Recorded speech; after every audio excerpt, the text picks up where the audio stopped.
ವಿಶದಯತಿ ಅಂದರೆ ಸ್ಪಷ್ಟಪಡಿಸುತ್ತಾನೆ, ವಿವರಿಸುತ್ತಾನೆ ಅಂತ ಹೀಗೆ ಅದಕ್ಕೆ ಅರ್ಥ ಆಗ್ತದೆ.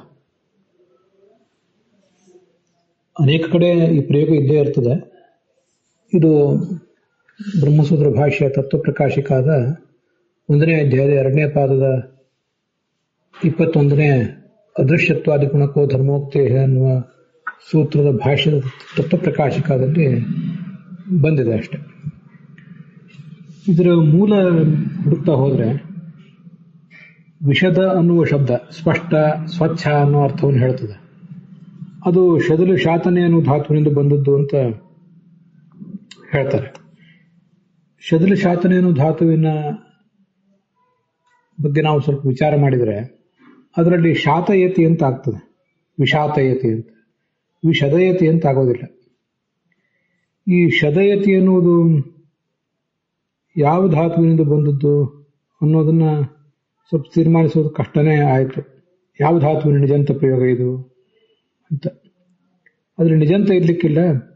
ಇದು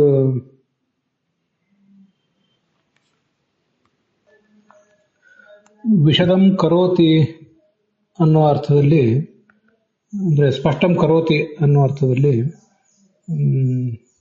ವಿಷದಯತಿ ಅಂತ ಹೀಗೆ ನಿಚ್ ಪ್ರತ್ಯಯ ಬಂದು ಆಗಿರಬಹುದು.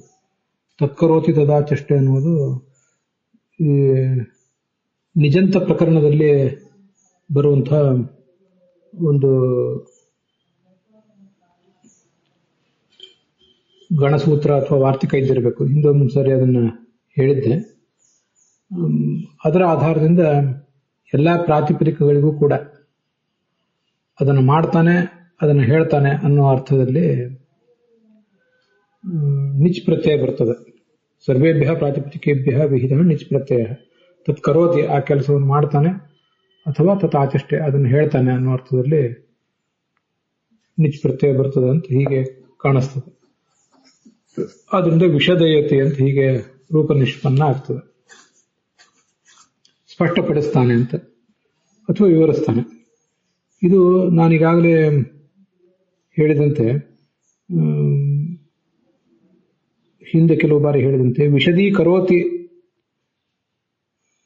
ಅವಿಷದಂ ವಿಷದಂ ಕರೋತಿ, ಅಭೂತ ತದ್ಭಾವೇ ಚ್ವಿ ಪ್ರತ್ಯಯ ಬಂದ್ರೆ ವಿಶದೀಕರೋತಿ ಅಂತನೂ ರೂಪ ನಿಷ್ಪನ್ನ ಆಗಬಹುದು. ಹಾಗೂ ಕೋಶಗಳಲ್ಲಿ ಅದನ್ನು ಕೊಟ್ಟಿದ್ದಾರೆ.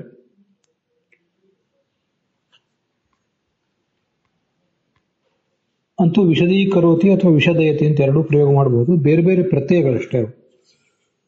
ಸ್ಪಷ್ಟೀಕರೋತಿ ಅನ್ನೋದಕ್ಕೆ ಪರ್ಯಾಯವಾಗಿ ನಾವು ಉಪಯೋಗ ಮಾಡಬಹುದು ಅಂತ ಶಬ್ದಗಳ ಪರಿಚಯ ನಾನು ಮಾಡಿಕೊಂಡಿದ್ದನ್ನು ತಮ್ಮೊಂದಿಗೆ ಹಂಚಿಕೊಂಡಿದ್ದೇನೆ.